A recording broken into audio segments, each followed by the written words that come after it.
Chapter 24. Lurulu speaks of earth and the ways of men. The troll had found Orion in his castle and had laid his plan before him. Briefly, the plan was to have more whips for the pack. For one alone could not always guard every hound from straying when they went to the boundary of Twilight, where but a few yards away lay spaces from which, if a hound ever came home, as lost hounds do at evening, it would come home all worn and bedraggled with age for its half-hour of straying. Each hound, said Lurulu, should have its troll to guide it, and to run with it when it hunted, and be its servant when it came home hungry and muddy. And Orion had seen at once the unequaled advantage of having each hound controlled by an alert, if tiny, intelligence, and had told Lurulu to go for the trolls. So now, while the hounds were sleeping on boards in a doggy mass in each of their kennels, for the dogs and the bitches dwelt each in a separate house, the troll was scurrying over the fields we know, through twilight trembling on the verge of moonlight, with his face turned toward Elfland. He passed a white farmhouse with a little window towards him that shone bright yellow out of a wall pale blue with a tint that it had from the moon. Two dogs barked at him and rushed out to chase him, and this troll would have tricked them and mocked them on any other day. But now his mind was full to the brim with his mission, and he heeded them no more than a thistledown would have heeded them on a windy day of September, and went on bouncing over the tips of the grasses till the pursuing dogs were far behind and panting. And long before the stars had paled from any touch of the dawn, he came to the barrier that divides our fields from the home of such things as him, and leaping forward out of the earthly night and high through the barrier of twilight, he arrived on all fours on his natal soil in the ageless day of Elfland. Through the gorgeous beauty of that heavy air that outshines our lakes at sunrise and leaves all our colors pale, he scampered full of the news he had with which to astonish his kith. He came to the moors of the trolls where they dwell in their queer habitations, and uttered the squeaks as he went whereby the trolls summon their folk. And he came to the forest in which the trolls have made dwellings in boles of enormous trees. For there be trolls of the forest and trolls of the moor, two tribes that are friendly and kin. And there he uttered again the squeaks of the troll's summons. And soon there was a rustling of flowers throughout the deeps of the forest, as though all four winds were blowing, and the rustling grew and grew, and the trolls appeared and sat down one by one near Lurulu. And still the rustling grew, troubling the whole wood, and the brown trolls poured on and sat down round Lurulu. From many a tree bole and hollows thick with fern they came tumbling in, and from the high thin gomacs afar on the moors, to name as are named in Elfland those queer habitations for which there is no earthly name, the odd gray cloth-like material draped tent-wise about a pole. They gathered about him in the dim but glittering light that floated amongst the fronds of those magical trees, whose soaring trunks outdistanced our eldest pines, and shone on the spikes of cacti of which our world little dreams. And when the brown mass of the trolls was all gathered there, till the floor of the forest looked as though an autumn had come to Elfland, strayed out of the fields we know, and when all the rustling had ceased, and the silence was heavy again as it had been for ages, Lurulu spoke to them, telling them tales of time. Never before had such tales been heard in Elfland. Trolls had appeared before in the fields we know, and had come back wondering, but Lurulu amongst the houses of Earl had been in the midst of men, and time, as he told the trolls, moved in the village with more wonderful speed than ever it did in the grass of the fields of earth. He told how the light moved. He told of shadows. He told how the air was white and bright and pale. He told how for a little while earth began to grow like Elfland, with a kinder light and the beginning of colors. And then, just as one thought of home, the light would blink away and the colors be gone. He told of stars. He told of cows and goats and the moon, three-horned creatures that he found curious. He had found more wonder in earth than we remember, though we also saw these things once for the first time. And out of the wonder he felt at the ways of the fields we know, he made many a tale that held the inquisitive trolls and gripped them silent upon the floor of the forest, as though they were indeed a fall of brown leaves in October that a frost had suddenly bound. They heard of chimneys and carts for the first time.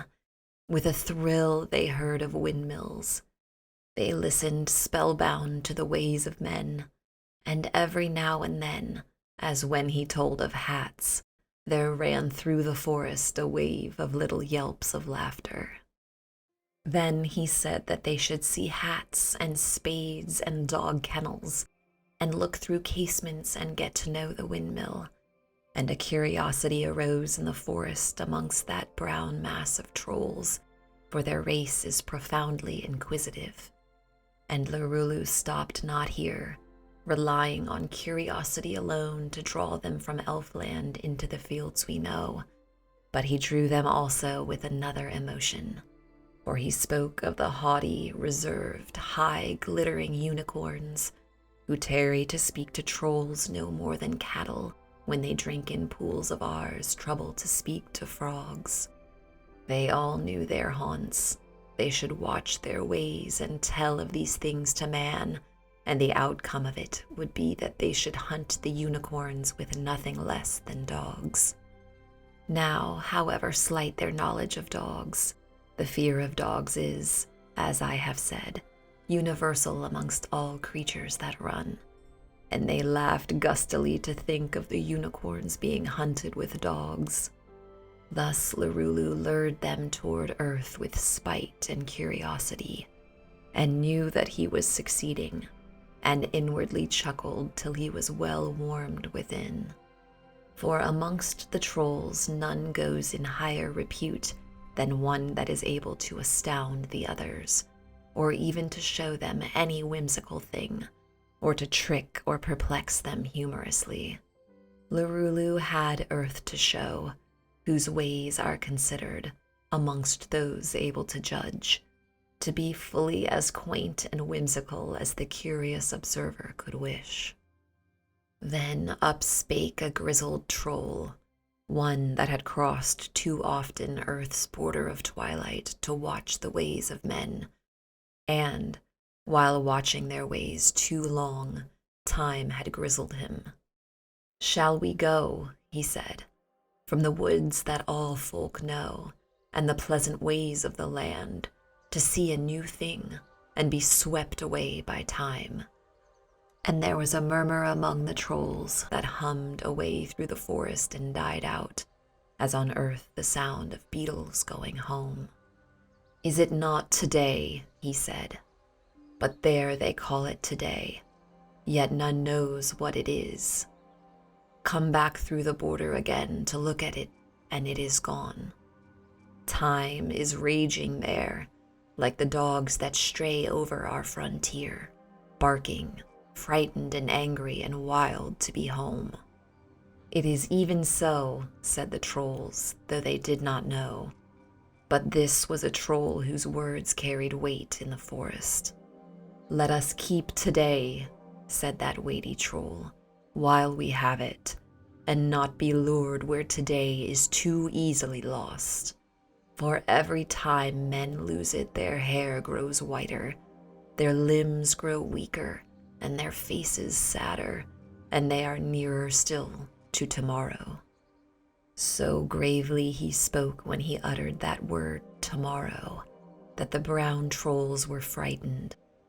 "What happens tomorrow?" one said. "They die," said the grizzled troll, "and the others dig in their earth and put them in, as I have seen them do, and then they go to heaven, as I have heard them tell." And a shudder went through the trolls far over the floor of the forest. And Lurulu, who had sat angry all this while to hear that weighty troll speak ill of earth, where he would have them come, to astonish them with its quaintness, spoke now in defense of heaven. "Heaven is a good place," he blurted hotly, though any tales he had heard of it were few. "All the blessed are there," the grizzled troll replied, "and it is full of angels. What chance would a troll have there? The angels would catch him, for they say on earth that the angels all have wings. They would catch a troll and smack him forever and ever." And all the brown trolls in the forest wept. "We are not so easily caught," Lurulu said. "They have wings," said the grizzled troll. And all were sorrowful and shook their heads, for they knew the speed of wings. The birds of Elfland mostly soared on the heavy air and eyed everlastingly that fabulous beauty which to them was food and nest, and of which they sometimes sang. But trolls playing along the border, peering into the fields we know, had seen the dart and the swoop of earthly birds, wondering at them as we wonder at heavenly things, and knew that if wings were after him, a poor troll would scarcely escape. "Well-a-day," said the trolls. The grizzled troll said no more, and had no need to, for the forest was full of their sadness as they sat thinking of heaven and feared that they soon might come there if they dared to inhabit earth. And Lurulu argued no more. It was not a time for argument, for the trolls were too sad for reason.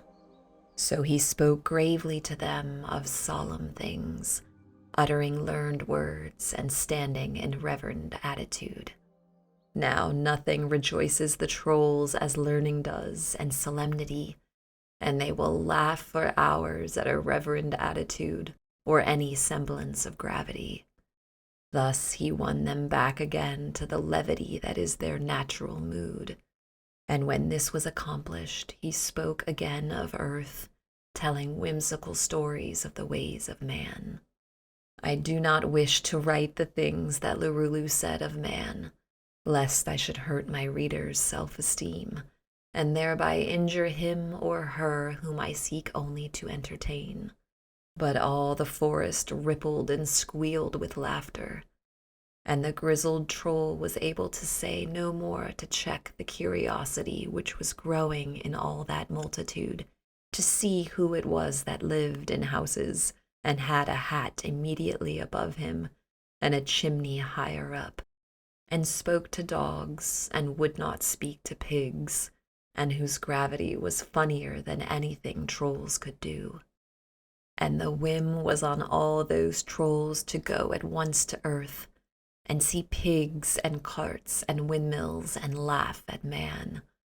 And Lurulu, who had told Orion that he would bring a score of trolls, was hard set to keep the whole brown mass from coming, so quickly changed the moods and whims of the trolls.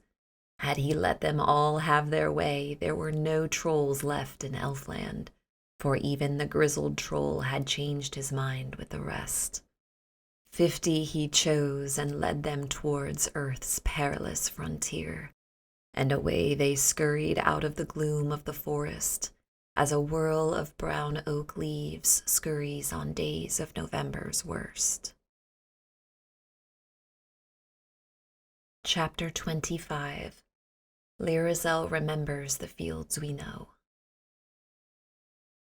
As the trolls scurried earthwards to laugh at the ways of man, Lirazel stirred where she sat on her father's knee, who, grave and calm on his throne of mist and ice, had hardly moved for 12 of our earthly years. She sighed, and the sigh rippled over the fells of dream and lightly troubled Elfland. And the dawns and the sunsets and twilight and the pale blue glow of stars that are blended together forever to be the light of Elfland felt a faint touch of sorrow, and all their radiance shook. For the magic that caught these lights and the spells that bound them together to illumine forever the land that owes no allegiance to time were not so strong as a sorrow rising dark from a royal mood of a princess of the elvish line. She sighed, for though her long content and across the calm of Elfland there had floated a thought of earth, so that in that midmost splendors of Elfland, of which song can barely tell, she called to mind common cowslips and many a trivial weed of the fields we know.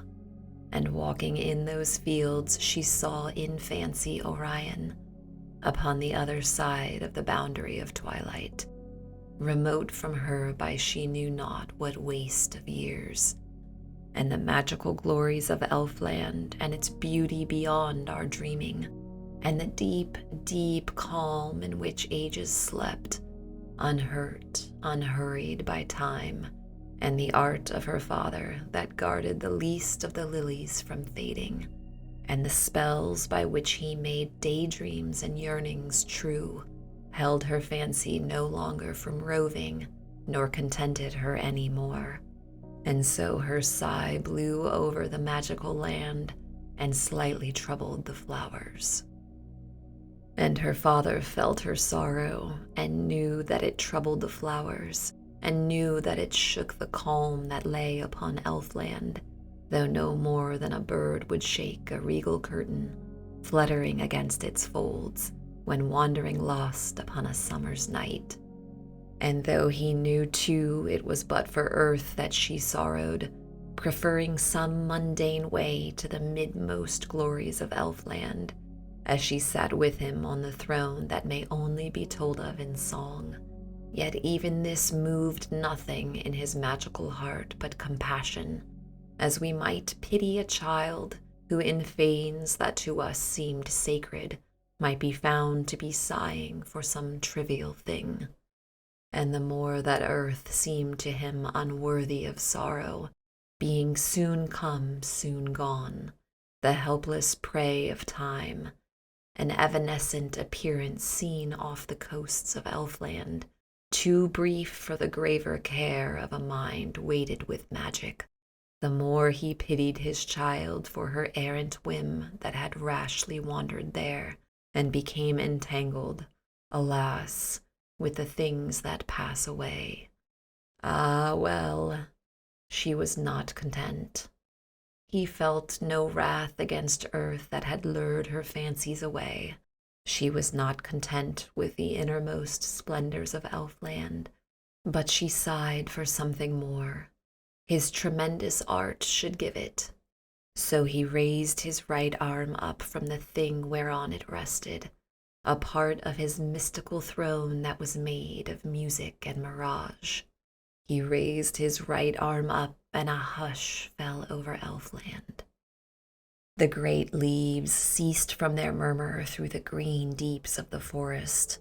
Silent as carven marble were fabulous bird and monster, and the brown trolls scampering earthwards all halted, suddenly hushed. Then out of the hush rose little murmurs of yearning, little sounds as of longing for things that no songs can say, sounds like the voices of tears if each little salt drop could live and be given a voice to tell of the ways of grief. Then all these little rumors danced gravely into a melody that the master of Elfland called up with his magical hand. And the melody told of dawn coming up over infinite marshes, far away upon earth or some planet that Elfland did not know, growing slowly out of deep darkness and starlight and bitter cold, powerless, chilly and cheerless, scarce overcoming the stars, obscured by shadows of thunder and hated by all things dark, enduring, growing, and glowing, until through the gloom of the marshes and across the chill of the air came all in a glorious moment the splendor of color, and dawn went onward with this triumphant thing, and the blackest clouds turned slowly rose and rode in a sea of lilac, and the darkest rocks that had guarded night shone now with a golden glow. And when his melody could say no more of this wonder that had forever been foreign to all the elvish dominions, then the king moved his hand where he held it high, as one might beckon to birds, and called up a dawn over Elfland, luring it from some planet of those that are nearest the sun. All fresh and fair though it came from beyond the burn of geography, and out of an age long lost and beyond history's ken, a dawn glowed upon Elfland that had known no dawn before, and the dewdrops of Elfland slung from the bended tips of the grasses gathered in that dawn to their tiny spheres and held there shining and wonderful that glory of skies such as ours, the first they had ever seen. And the dawn grew strangely and slowly over those unwanted lands, pouring upon them the colors that day after day our daffodils, and day after day our wild roses, through all the weeks of their season, drink deep with voluptuous assemblies in utterly silent riot.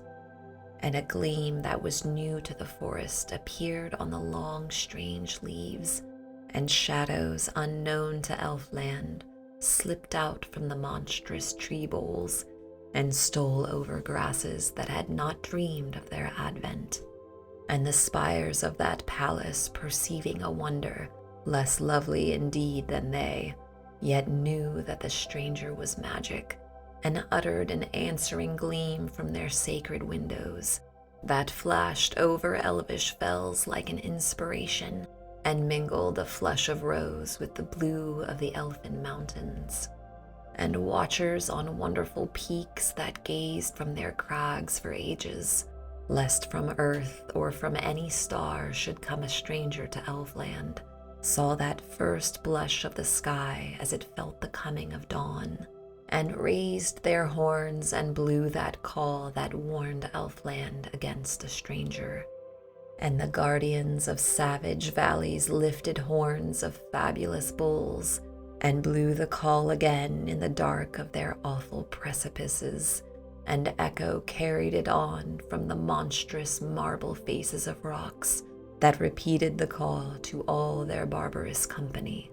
So Elfland rang with the warning that a strange thing troubled her coasts, and to the land thus expectant, thus watchful, with magical sabers elate along lonely crags, summoned from blackened scabbards by those horns to repel an enemy, dawn came now wide, now golden, the old, old wonder we know. And the palace with every marvel, and with all its charms and enchantments, flashed out of its ice-blue radiance a glory of welcome or rivalry, adding to Elfland a splendor of which only song may say. It was then that the elfin king moved his hand again, where he held it high by the crystal spires of his crown, and waved a wave through the walls of his magical palace, and showed to Lirazel the unmeasured leagues of his kingdom. And she saw by magic, for so long as his fingers made that spell, the dark green forests and all the fells of Elfland, and the solemn pale blue mountains, and the valleys that weird folk guarded, and all the creatures of fable that crept in the dark of huge leaves, and the riotous trolls as they scampered away towards earth. She saw the watchers lift their horns to their lips, while there flashed a light on the horns that was the proudest triumph of the hidden art of her father, The light of a dawn lured over unthinkable spaces to appease his daughter and comfort her whims and recall her fancies from earth. She saw the lawns whereon time had idled for centuries, withering not one bloom of all the boundary of flowers, and the new light coming upon the lawns she loved through the heavy color of Elfland gave them a beauty that they had never known until dawn made this boundless journey to meet the enchanted twilight. And all the while there glowed and flashed and glittered those palace spires of which only song may tell. From that bewildering beauty he turned his eyes away and looked in his daughter's face to see the wonder with which she would welcome her glorious home, as her fancies came back from the fields of age and death, whither, alas, they had wandered. And though her eyes were turned to the elfin mountains, whose mystery and whose blue they strangely matched, yet as the elf king looked in those eyes for which alone he had lured the dawn so far from its natural courses, he saw in their magical deeps a thought of earth. A thought of earth, though he had lifted his arm and made a mystical sign with all his might to bring a wonder to Elfland that should content her with home. And all his dominions had exulted in this, and the watchers on awful crags had blown strange calls, and monster and insect and bird and flower had rejoiced with a new joy. And there in the center of Elfland his daughter thought of earth. Had he shown her any wonder but dawn, he might have lured home that fancy, but in bringing this exotic beauty to Elfland to blend with its ancient wonders, he awoke memories of morning coming over fields that he knew not, and Lirazel played in fancy in fields once more with Orion, where grew the unenchanted earthly flowers amongst the English grasses. "Is it not enough?" he said in his strange, rich, magical voice, and pointed across his wide lands with the fingers that summoned wonder. She sighed. It was not enough. And sorrow came upon that enchanted king. He had only his daughter, and she sighed for earth. There had been once a queen that had reigned with him over Elfland, but she was mortal, and being mortal died, for she would often stray to the hills of earth to see the May again, or to see the beech woods in autumn.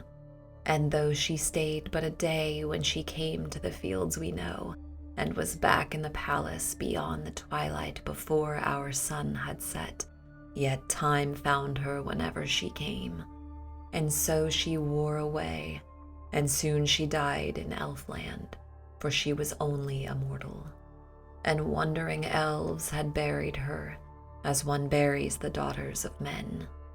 And now the king was all alone with his daughter, and she had just sighed for earth.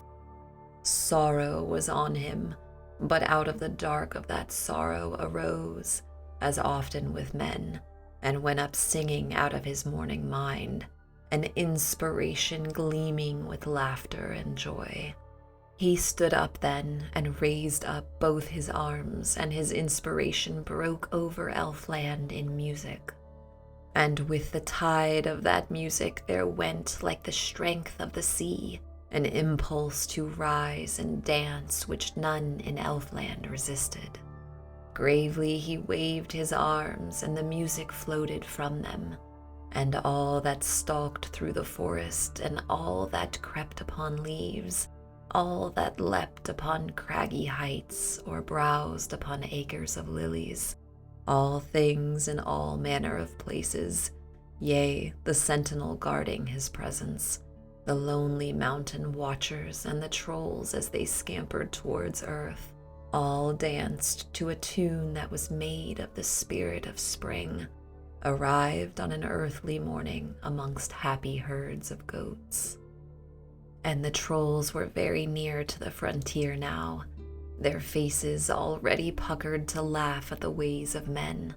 They were hurrying with all the eagerness of small, vain things to be over the twilight that lies between Elfland and earth. Now they went forward no longer, but only glided in circles and intricate spirals, dancing some such dance as the gnats in summer evenings dance over the fields we know. And grave monsters of fable in deeps of the ferny forest danced minuets that the witches had made of their whims and their laughter long ago in their youth before cities had come to the world.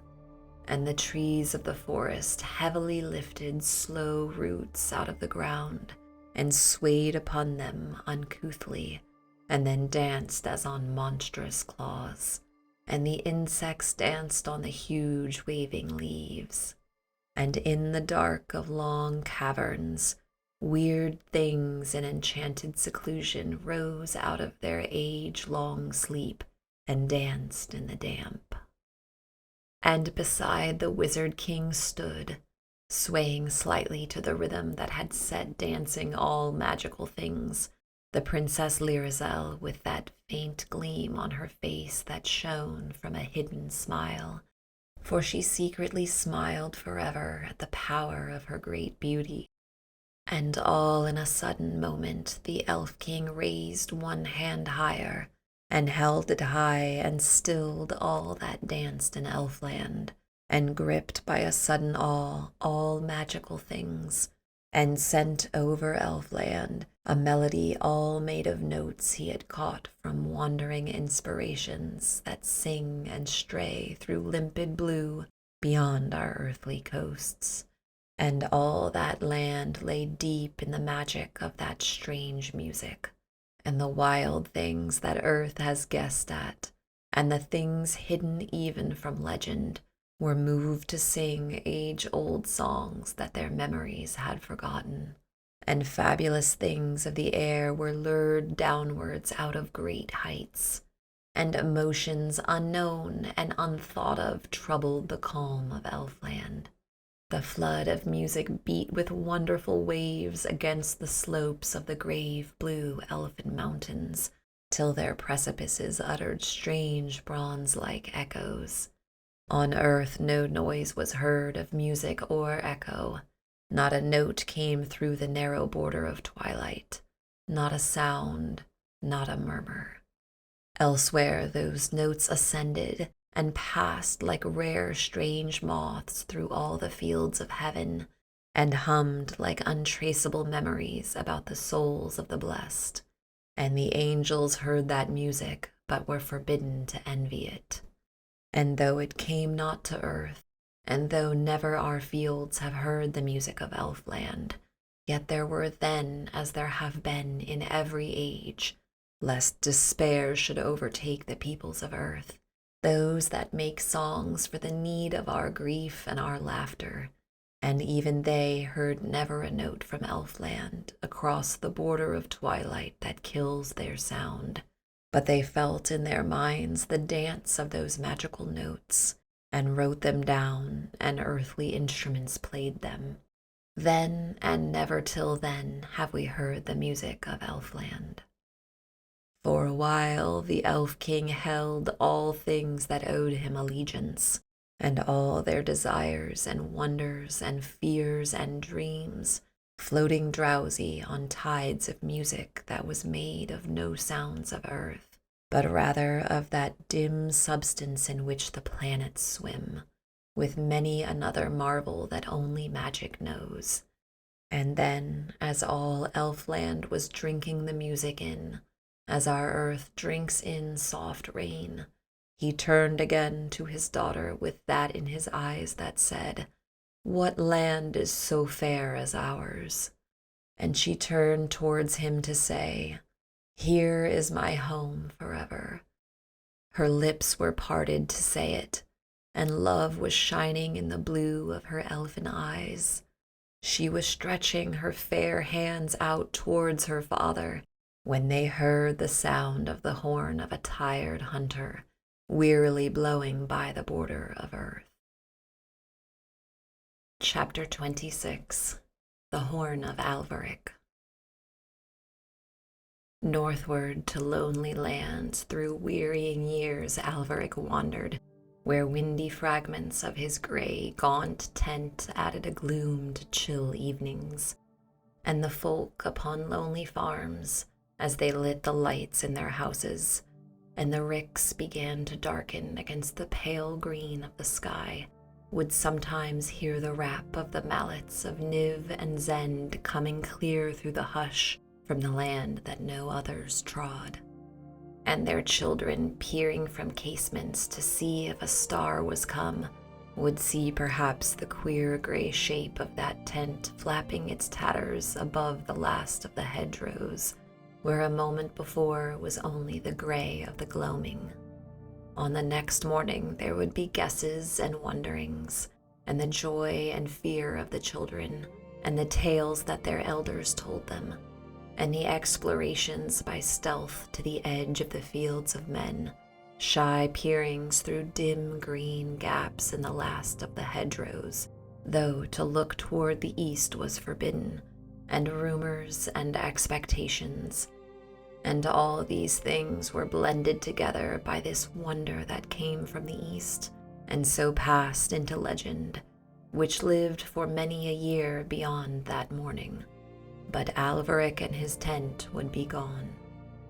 So day by day and season after season that company wandered on, the lonely mateless man, the moonstruck lad and the madman, and that old gray tent with its long twisted pole.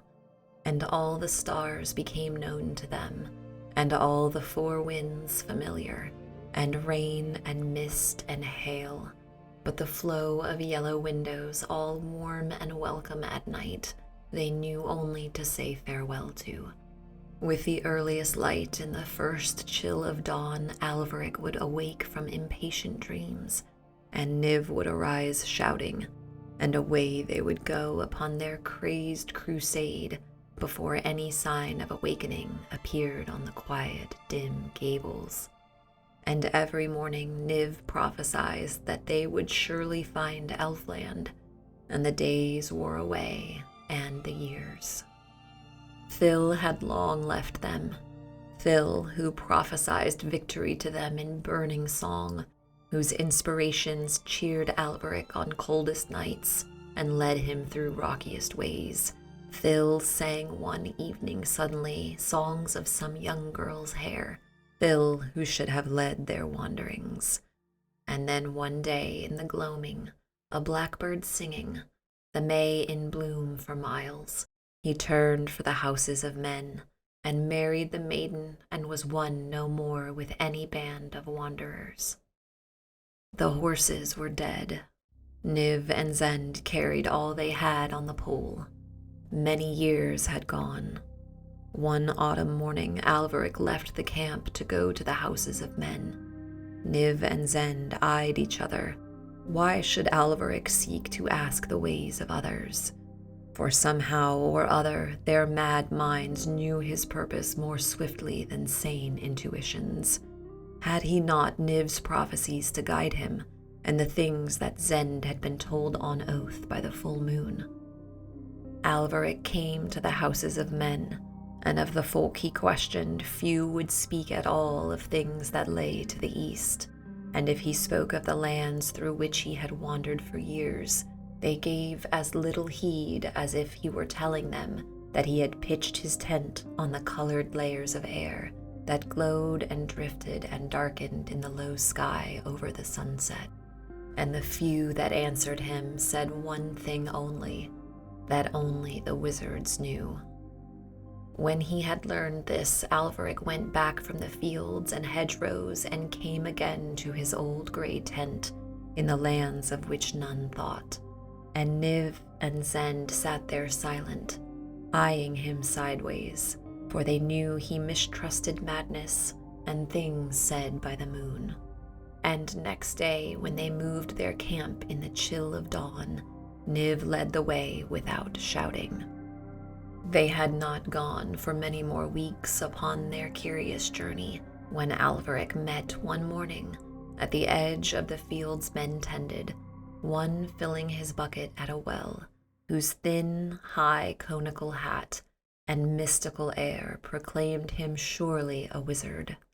"Master," said Alveric, "of those arts men dread, I have a question that I would ask of the future." And the wizard turned from his bucket to look at Alveric with doubtful eyes, for the traveler's tattered figure seemed scarce to promise such fees as are given by those that justly question the future. And, such as those fees are, the wizard named them. And Alveric's wallet held that which banished the doubts of the wizard, so that he pointed to where the tip of his tower peered over a cluster of myrtles, and prayed Alveric to come to his door when the evening star should appear, and in that propitious hour he would make the future clear to him. And again Niv and Zend knew well that their leader followed after dreams and mysteries that came not from madness, nor from the moon. And he left them sitting still and saying nothing, but with minds full of fierce visions. Through pale air waiting for the evening star, Alveric walked over the fields men tended, and came to the dark oak door of the wizard's tower, which myrtles brushed against with every breeze. A young apprentice in wizardry opened the door, and, by ancient wooden steps that the rats knew better than men, led Alveric to the wizard's upper room. The wizard had on a silken cloak of black, which he held to be due to the future. Without it he would not question the years to be. And when the young apprentice had gone away, he moved a volume he had on a high desk, and turned from the volume to Alveric to ask what he sought of the future. And Alveric asked him how he should come to Elfland. Then the wizard opened the great book's darkened cover, and turned the pages therein, and for a long while all the pages he turned were blank, but further on in the book much writing appeared, although of no kind that Alveric had ever seen.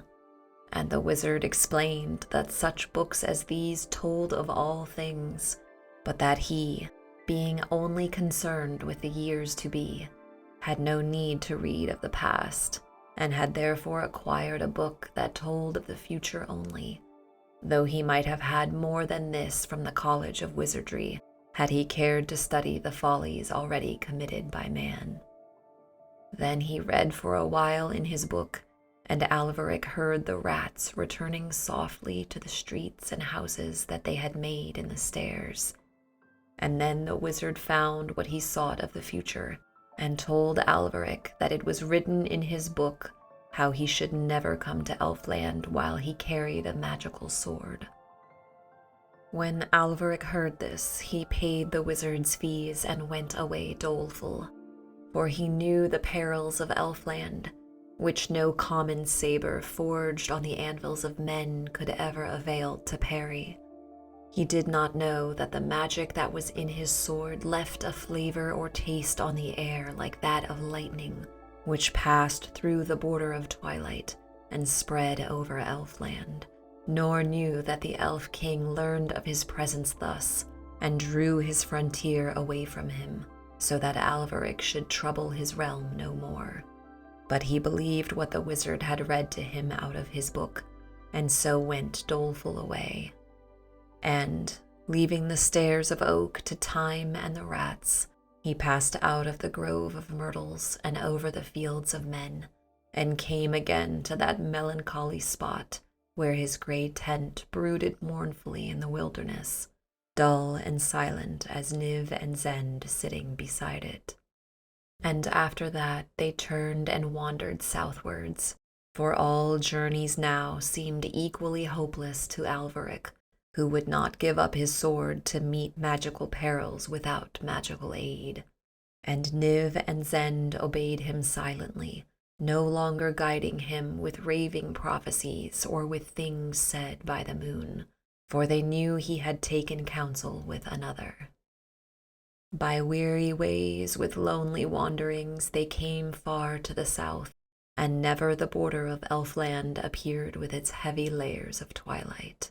Yet Alveric would never give up his sword, for well he guessed that Elfland dreaded its magic, and had poor hope of recapturing Lirazel with any blade that was dreadful only to men. And after a while Niv prophesied again, and Zend would come late on nights of the full moon to wake Alveric with his tales. And for all the mystery that was in Zend when he spoke, and for all the exultation of Niv when he prophesied, Alveric knew by now that the tales and the prophecies were empty and vain, and that neither of these would ever bring him to Elfland. With this mournful knowledge in a desolate land, he still struck camp at dawn, still marched, still sought for the frontier, and so the months went by. And one day, where the edge of earth was a wild, untended heath running down to the rocky waste in which Alveric had camped, he saw at evening a woman in the hat and cloak of a witch, sweeping the heath with a broom. And each stroke as she swept the heath was away from the fields we know, away to the rocky waste, eastwards towards Elfland. Big gusts of black dried earth and puffs of sand were blowing towards Alveric from every powerful stroke. He walked towards her from his sorry encampment and stood near and watched her sweeping. But still she labored at her vigorous work, striding away behind dust from the fields we know, and sweeping as she strode. And after a while she lifted her face as she swept and looked at Alveric, and he saw that it was the witch Zerundarel. After all these years he saw that witch again, and she saw beneath the flapping rags of his cloak that sword that she had made for him once on her hill. Its scabbard of leather could not hide from the witch that it was that very sword, for she knew the flavor of magic that rose from it faintly and floated wide through the evening. "Mother Witch," said Alveric, and she curtsied low to him, magical though she was and aged by the passing of years that had been before Alveric's father, and though many an earl had forgotten their lord by now, yet she had not forgotten. He asked her what she was doing there, on that heath with her broom in the evening. "Sweeping the world," she said, and Alveric wondered what rejected things she was sweeping away from the world, with gray dust mournfully turning over and over as it drifted across our fields, going slowly into the darkness that was gathering beyond our coasts. "Why are you sweeping the world, Mother Witch?" he said. "There's things in this world that ought not to be here," said she. He looked wistfully then at the rolling gray clouds from her broom that were all drifting towards Elfland. "Mother Witch," he said, "can I go too? I have looked for 12 years for Elfland, and have not found a glimpse of the Elfin Mountains." And the old witch looked kindly at him, and then she glanced at his sword. "He's afraid of my magic," she said, and thought or mystery dawned in her eyes as she spoke. "Who?" said Alveric. And Zerundarel lowered her eyes. "The king," she said. And then she told him how that enchanted monarch would draw away from whatever had worsted him once, and with him draw all that he had, never supporting the presence of any magic that was the equal of his. And Alveric could not believe that such a king cared so much for the magic he had in his old black scabbard. "It is his way," she said, and then he would not believe that he had waved away Elfland. "He has the power," said she. And still Alveric would face this terrible king and all the powers he had, but wizard and witch had warned him that he could not go with his sword, And how go unarmed through the grisly wood against the palace of wonder? For to go there with any sword from the anvils of men was but to go unarmed. Mother witch, he cried, may I come no more to Elfland. And the longing and grief in his voice touched the witch's heart and moved it to magical pity. You shall go, she said. He stood there, half despair in the mournful evening, half dreams of Lirazel, while the witch from under her cloak drew forth a small false weight which once she had taken away from a cellar of bread. Draw this along the edge of your sword, she said, all the way from hilt to point, and it will disenchant the blade, and the king will never know what sword is there. Will it still fight for me? Said Alveric. No, said the witch, but once you are over the frontier, take this script and wipe the blade with it on every spot that the false weight has touched. And she fumbled under her cloak again and drew forth a poem on parchment. It will enchant it again, she said. And Alveric took the weight and the written thing. Let not the two touch, warned the witch, and Alveric set them apart.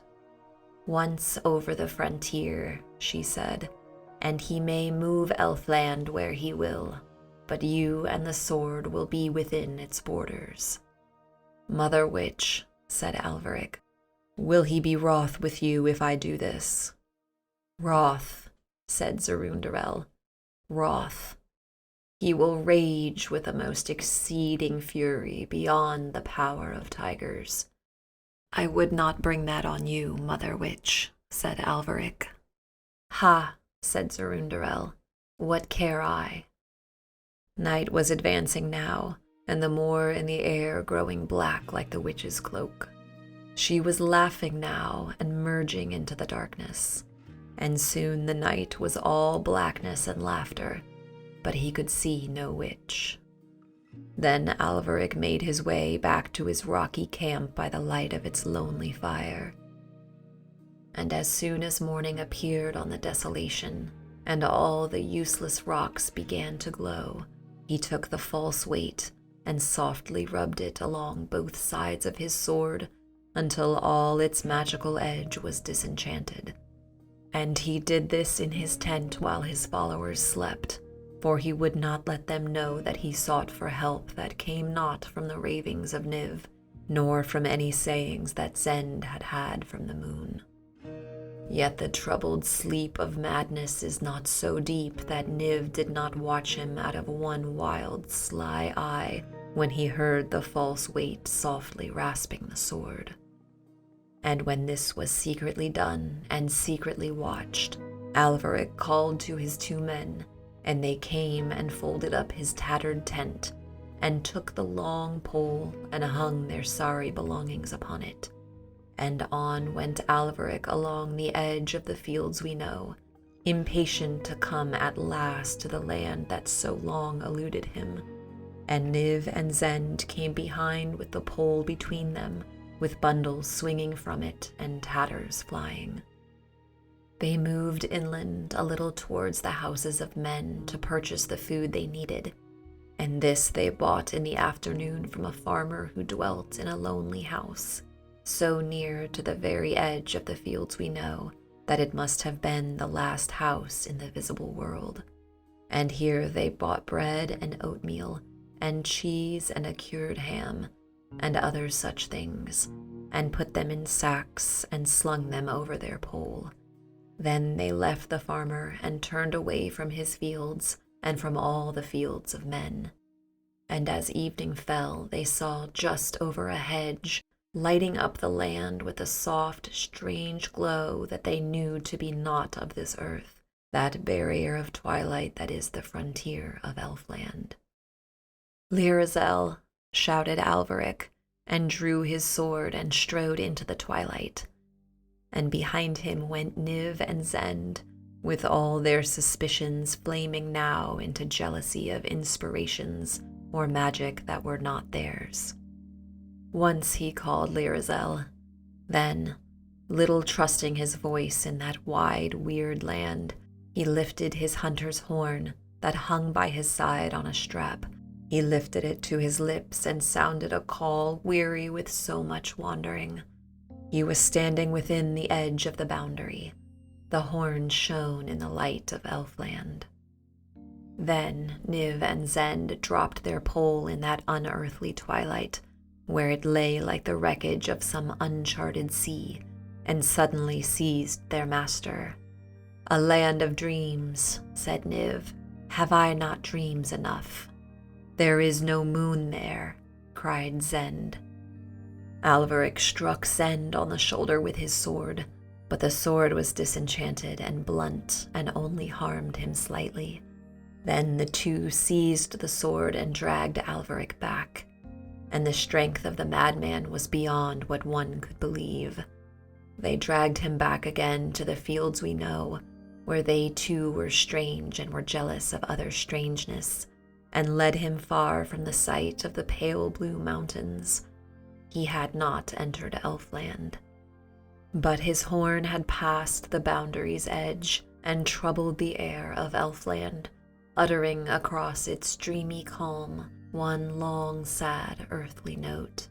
It was the horn that Lirazel heard as she spoke with her father.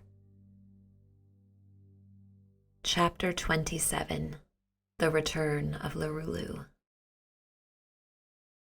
Over hamlet and castle of Earl, and through every nook and crevice of it, spring passed, a mild benediction that blessed the very air and sought out all living things, not missing even the tiny plants that had their dwelling in most secluded places, under eaves, in the cracks of old barrels, or along the lines of mortar that held ancient rows of stones.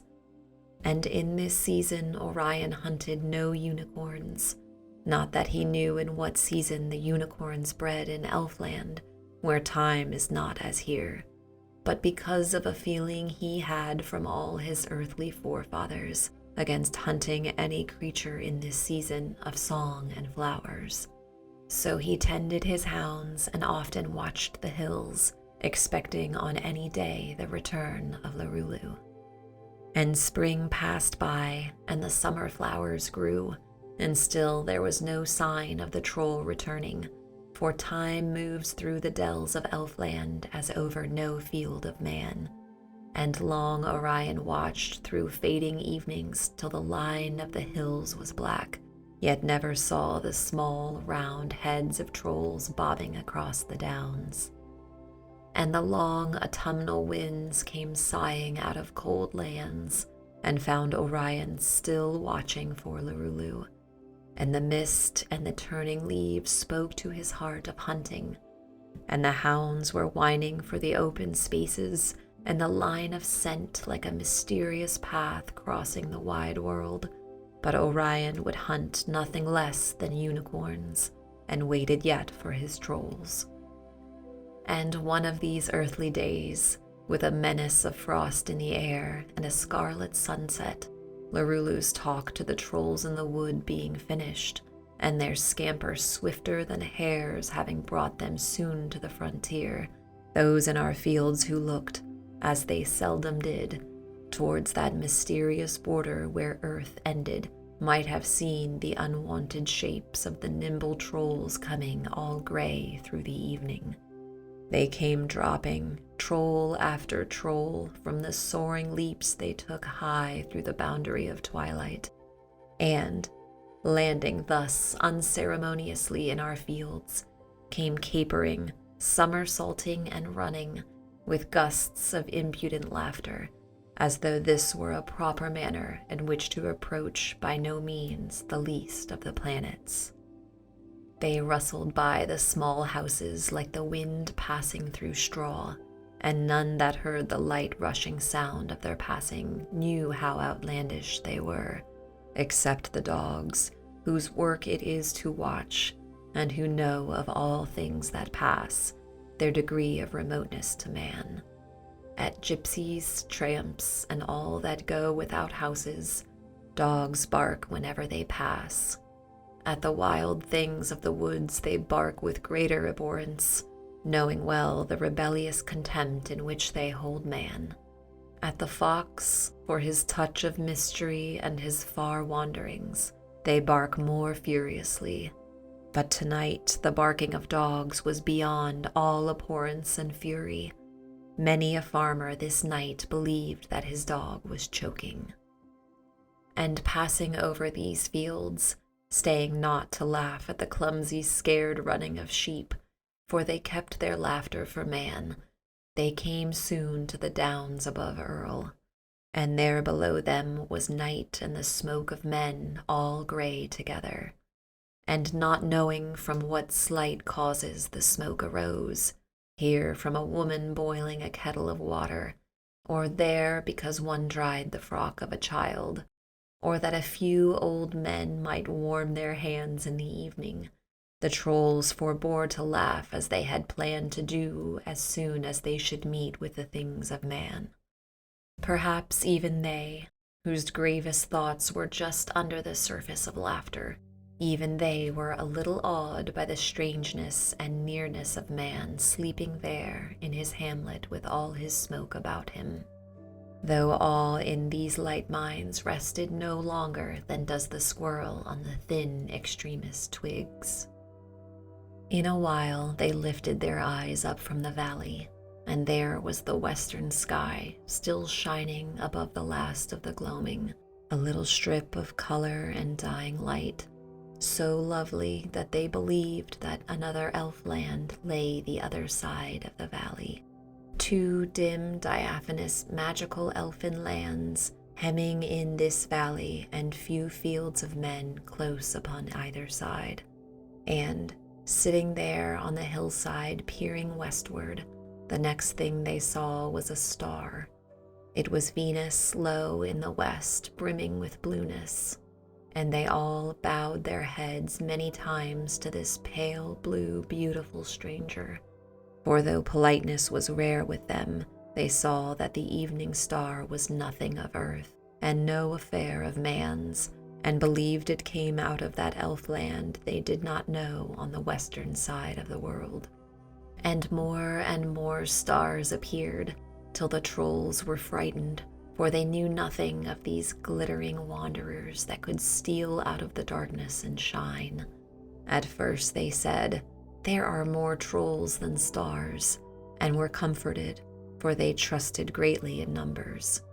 Then there were soon more stars than trolls, and the trolls were ill at ease as they sat in the dark underneath all that multitude. But presently they forgot the fancy that troubled them, for no thought remained with them long. They turned their light attention instead to the yellow lights that glowed here and there on the hither side of the grayness, where a few of the houses of men stood warm and snug near the trolls. A beetle went by, and they hushed their chatter to hear what he would say. But he droned by, going home, and they did not know his language. A dog far off was ceaselessly crying out, and filling all the still night with a note of warning. And the trolls were angry at the sound of his voice, for they felt that he interfered between them and man. Then a soft whiteness came out of the night and lit on the branch of a tree, and bowed its head to the left and looked at the trolls, and then bowed over to the right and looked at them again from there, and then back to the left again, for it was not yet sure about them. "An owl," said Lurulu, and many besides Lurulu had seen his kind before, for he flies much along the edge of Elfland. Soon he was gone, and they heard him hunting across the hills and the hollows, and then no sound was left but the voices of men, or the shrill shouts of children, and the bay of the dog that warned men against the trolls. "A sensible fellow," they said of the owl, for they liked the sound of his voice. But the voices of men and their dog sounded confused and tiresome. They saw sometimes the lights of late wayfarers crossing the downs towards Earl, or heard men that cheered themselves in the lonely night by singing instead of by lantern's light. And all the while the evening star grew bigger, and great trees grew blacker and blacker. Then from underneath the smoke and the mist of the stream there boomed all of a sudden the brazen bell of the Freer out of deep night in the valley. Night and the slopes of Earl and the dark downs echoed with it, and the echoes rode up to the trolls and seemed to challenge them, with all accursed things and wandering spirits and bodies unblessed of the Freer. And the solemn sound of those echoes going alone through the night from every heavy swing of the holy bell cheered that band of trolls among all the strangeness of earth.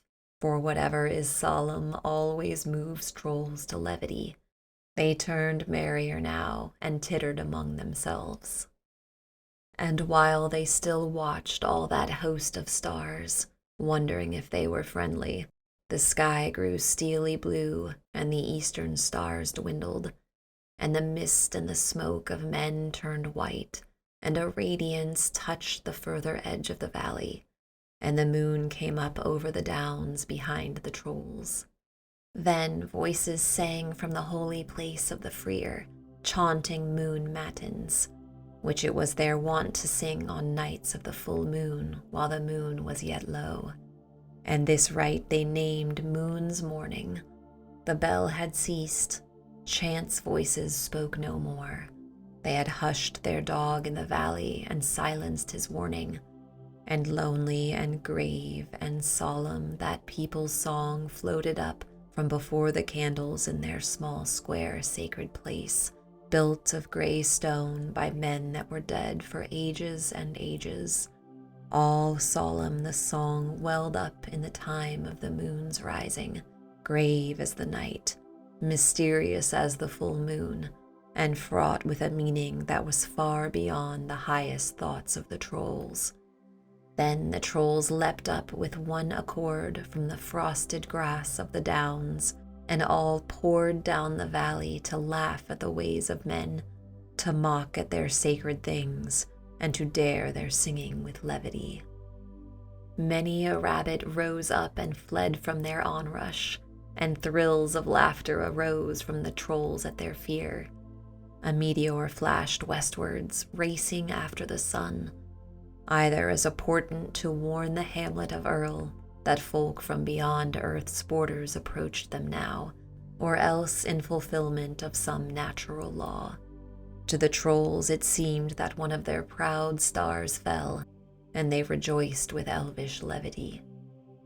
Thus they came giggling through the night, and ran down the street of the village, unseen as any wild creature that roams late through the darkness. And Lurulu led them to the pigeon loft, and they all poured clamoring in. Some rumor arose in the village that a fox had jumped into the pigeon loft, but it ceased almost as soon as the pigeons returned to their homes, and the folk of Earl had no more hint till that morning that something had entered their village from beyond the borders of earth. In a brown mass thicker than young pigs are along the edge of a trough, the trolls encumbered the floor of the pigeons' home, and time went over them as over all earthly things. And well they knew, though tiny was their intelligence, that by crossing the border of twilight they incurred the wasting of time, for nothing dwells by the brink of any danger and lives ignorant of its menace. As conies in rocky altitudes know the peril of the sheer cliff, so they that dwell near earth's border knew well the danger of time. And yet they came. The wonder and lure of earth had been overstrong for them. Does not many a young man squander youth as they squandered immortality? And Lurulu showed them how to hold off time for a while, which otherwise would make them older and older each moment, and whirl them on with earth's restlessness all night long. Then he curled up his knees and shut his eyes and lay still. This, he told them, was sleep, and cautioning them to continue to breathe, Though being still in other respects, he then slept in earnest, and after some vain attempts the brown trolls did the same. When sunrise came, awaking all earthly things, long rays came through the 30 little windows and awoke both birds and trolls. And the mass of trolls went to the windows to look at earth, and the pigeons fluttered to rafters and jerked sidelong looks at the trolls.